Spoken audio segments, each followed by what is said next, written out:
Salut à tous, on se retrouve aujourd'hui pour parler du Paris Saint-Germain ce lundi 10 octobre et on commence tout d'abord avec le match nul du PSG ce week-end contre l'équipe de Reims. Donc pour moi, je trouve quand même que c'est un bon point pris à l'extérieur parce que le PSG a joué une bonne partie du match avec un joueur en moins. Donc voilà, 10 contre 11, un match nul en plus à l'extérieur, bien sûr on prend. Donc 0-0, voilà, c'est terminé, pas de vainqueur dans cette rencontre réduit à 10. Le PSG prend un point de ce déplacement à Reims. On peut voir les stats de la partie, le PSG a eu quand même plus le monopole du ballon malgré que le PSG joué en infériorité numérique. On peut voir que l'équipe adverse, l'équipe de Reims, a beaucoup plus tiré que les Parisiens. Donc voilà, 4 tirs cadrés pour Reims, 3 tirs cadrés pour le PSG. Score final 0-0. Donc voilà, pas de défaite ni de victoire pour l'équipe parisienne. Et le PSG sur cette rencontre, ils n'ont pas été buteurs. Et la dernière fois que le PSG n'avait pas marqué dans une rencontre officielle, c'était le 20 mars dernier face à l'équipe de Monaco. C'est seulement la troisième fois de l'année que cela se produit. Voilà, que le PSG n'arrive pas à trouver le chemin des filets. Mais bon, ils n'ont pas pris de but dans la rencontre, donc voilà, ça, on va dire ça balance là dans le bilan, on va dire. Et 19, le PSG est invaincu lors de ses 19 derniers matchs en Ligue 1, sa plus longue série dans l'élite depuis mai 2018, janvier 2019, où le PSG avait enchaîné 21 matchs sans perdre dans le championnat français. Donc là, c'est 19 matchs sans perdre, donc c'est 14 victoires, 5 matchs nuls pour l'équipe parisienne. Et du coup, le PSG avec ce match nul, toujours bien sûr à la première place. Donc un point d'avance maintenant, c'est sur l'équipe de Lorient, parce qu'avant le dauphin du PSG c'était l'équipe de Marseille, le futur adversaire du PSG au Parc des Princes en championnat. Mais maintenant c'est Lorient, dauphin du Paris Saint-Germain, un point d'avance. Donc voilà, bien sûr ce classement toujours dominé par le PSG qui a toujours une différence de plus 23, une différence de but bien sûr dans ce classement. Et avec les défaites de l'OM et de Lens ce week-end, le PSG est maintenant le seul club toujours invaincu en Ligue 1 cette saison. Donc on va féliciter bien sûr l'équipe parisienne, toujours l'équipe qui n'a perdu la moindre rencontre cette saison après 10 matchs. La une du journal L'Équipe, donc c'était hier au lendemain du match nul. Paris, voie rouge par rapport tout simplement au carton rouge de Sergio Ramos qui a complètement pénalisé l'équipe. C'est à la 41e minute exactement qu'il a pris ce rouge. Après bien sûr c'est toujours compliqué de jouer avec un joueur en moins. Et du coup Ramos, si on fait son bilan au PSG niveau carton, donc c'est 27 matchs, 5 cartons jaunes et 2 cartons rouges. Donc là il a pris un rouge direct. Donc tout d'abord il a pris un jaune parce que il parlait avec l'arbitre, puis après il a pris un rouge direct. C'est pas un deuxième carton jaune.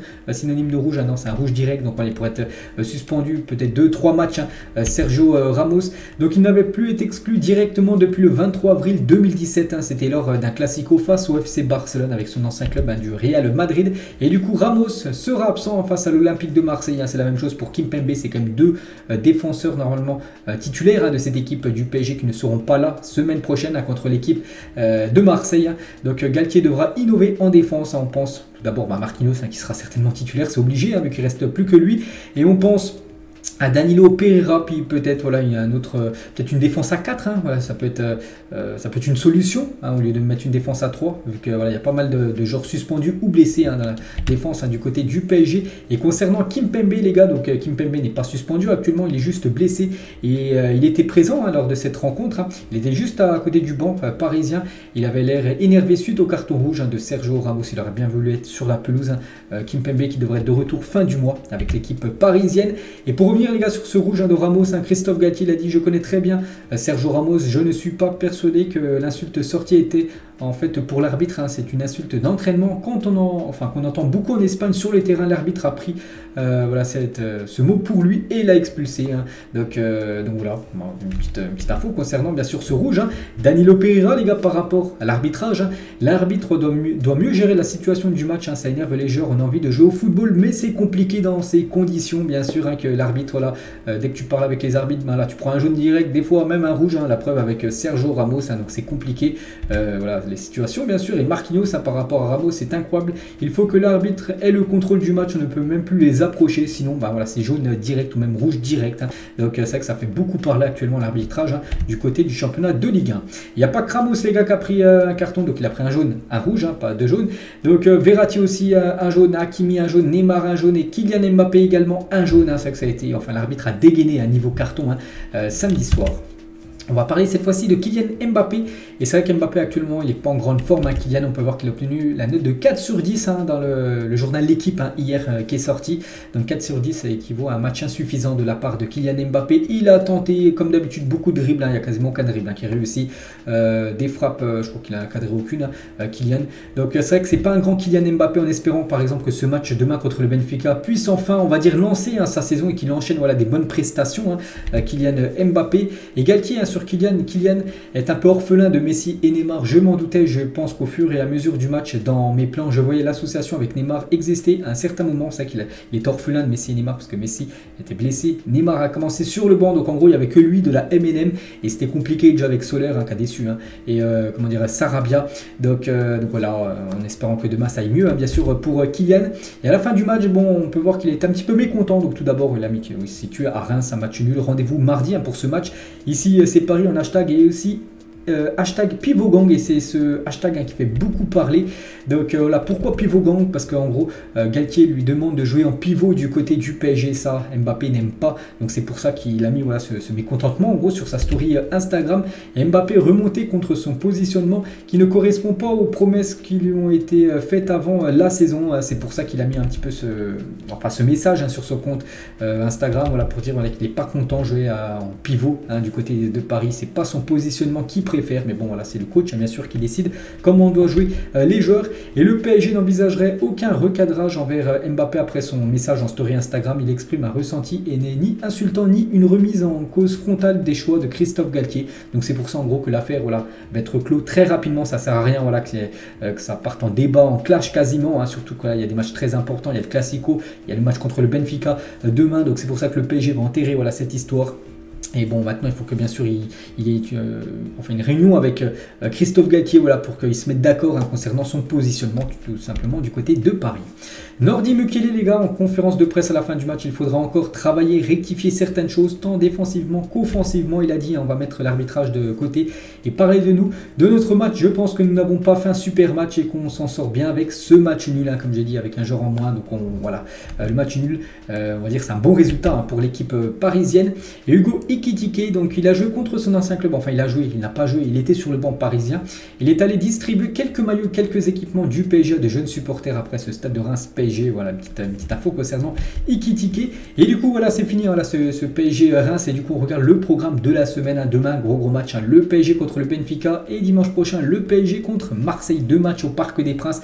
2 matchs très importants. Le Classico, qui est toujours un match très spécial chaque saison, et le match demain de Ligue des Champions, peut-être synonyme déjà de qualification 8e, sa victoire, je pense que ça sera acquis, et surtout c'est la victoire, c'est cette première place aussi qui est en jeu du groupe, on sait que c'est très important, donc voilà, c'est une semaine charnière pour l'équipe parisienne.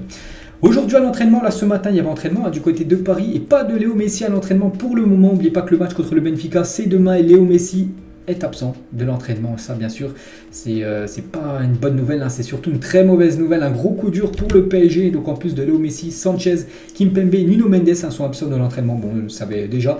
Donc Zaïre Emery, Garbi, Batshuayi et Kari sont présents pour l'entraînement. Et d'après le journal Le Parisien, j'ai pris cette info juste avant de faire la vidéo. Donc Léo Messi, vu qu'il est il est absent de l'entraînement, donc en gros il devrait être forfait demain. Donc pour l'instant je ne sais pas encore le groupe officiellement du PSG, parce que je fais la vidéo, il est 12h30, mais donc le groupe on va le connaître dans l'après-midi. Mais bon, vu que Messi, les gars, pas là à l'entraînement aujourd'hui, je pense que le PSG va prendre aucun risque, ils vont pas le faire jouer alors qu'il est blessé, parce que sinon bien sûr il aurait été à l'entraînement. Donc en gros Messi devrait être forfait pour le match contre le Benfica demain, et ça bien sûr c'est un gros coup dur pour le club, parce qu'on sait que Messi depuis quelques matchs il est flamboyant, il marque match après match, donc gros coup dur bien sûr pour le PSG. Matuidi, les gars, sur l'acclimatation de Léo Messi au PSG, même lui réclamait du temps pour apprivoiser ce nouvel environnement. Changer de pays, de culture et de championnat nécessite un vrai temps d'adaptation. On a retrouvé le grand Messi, celui qu'on aime voir, bien sûr, en espérant le voir au moins contre le Classico, contre Marseille lors du Classico. Léo Messi, comme j'ai dit, qui devrait être forfait demain. Et Matuidi sur Galtier, son ex-entraîneur. S'il est arrivé au PSG d'aujourd'hui, c'est qu'il le mérite. Il a la chance d'avoir un effectif extraordinaire. Il a les qualités pour amener cette équipe au sommet. Le sommet, bien sûr, c'est remporter la Champions League. On va parler un petit peu info mercato Et le PSG, les gars, préparait l'arrivée de Pierre-Emerick Aubameyang l'été prochain. L'entourage du Gabonais verrait d'un bon oeil un transfert dans la capitale, hein, d'après Foot Mercato. Et ce serait une très bonne nouvelle pour le PSG, les gars, d'accueillir Aubameyang l'été prochain. Surtout que le PSG, je pense, ils doivent recruter un numéro 9 parce qu'actuellement, voilà, Mbappé joue en 9 avec ce positionnement là de pivot qu'il n'aime pas trop, hein, comme je vous l'ai dit.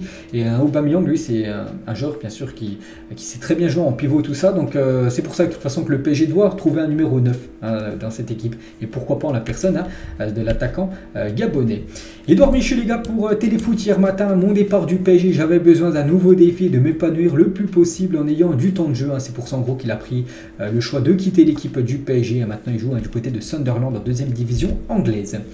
Officiel, les gars, QSI, donc propriétaire du Paris Saint-Germain, annonce qu'il devient actionnaire du club de Braga à hauteur de 21,67% du club de Braga. Donc j'avais parlé il y a quelques semaines, j'ai dit que le PSG cherchait en gros un club satellite, un deuxième club à racheter, hein, donc QSI. Et du coup, c'est Braga, les gars, cette équipe portugaise qui a racheté plus de 21%. Donc voilà, bien sûr, ça renforcera les liens entre le club du PSG et le club portugais. Le PSG va saisir officiellement l'UEFA à la suite du traitement infligé par la police portugaise à ses supporters mercredi dernier à Lisbonne. Un courrier est en cours de finalisation hein, parce que s'est passé pas mal de débordements envers les supporters parisiens par la police portugaise aussi, par les stadiers hein, qu'on fouillait un petit peu trop, on va dire, hein, il y a eu des attouchements, tout ça. Donc voilà, le PSG va écrire à l'UEFA, les gars, pour quasiment porter plainte, en gros, qu'il y ait une enquête hein, qui soit ouverte concernant ce qui s'est passé à Lisbonne. On va parler de l'équipe U17 qui a joué ce week-end un match du championnat national U17 et les Parisiens se sont imposés 5-0 face à l'équipe de Orléans-Loiret. Hein, donc félicitations aux jeunes Parisiens concernant le PSG féminin. Donc le premier match de phase de poule de la Ligue des Champions, ça sera contre l'équipe de Chelsea, coup d'envoi 21h. On peut voir que c'est le 20 octobre, hein, c'est dans 10 jours exactement. Et vous pouvez déjà acheter vos places hein, pour ceux qui veulent aller voir PSG féminin. Bien sûr, c'est sur le site officiel du club. Donc voilà les gars ce qu'il y avait à dire aujourd'hui. Donc demain matin, il y aura une vidéo de nouveau sur le PSG. Ça sera la vidéo avant-match pour la rencontre demain soir hein, contre l'équipe du Benfica. On parlera de tout, bien sûr, des déclarations de Galtier là, en conférence de presse cet après-midi. Il y aura aussi les compos probables hein, avec l'absence hein, de Messi. Je vous donnerai mon pronostic. Hein. Il y aura tout à savoir, bien sûr, demain matin sur cette chaîne concernant le match demain contre le Benfica. Ciao à tous.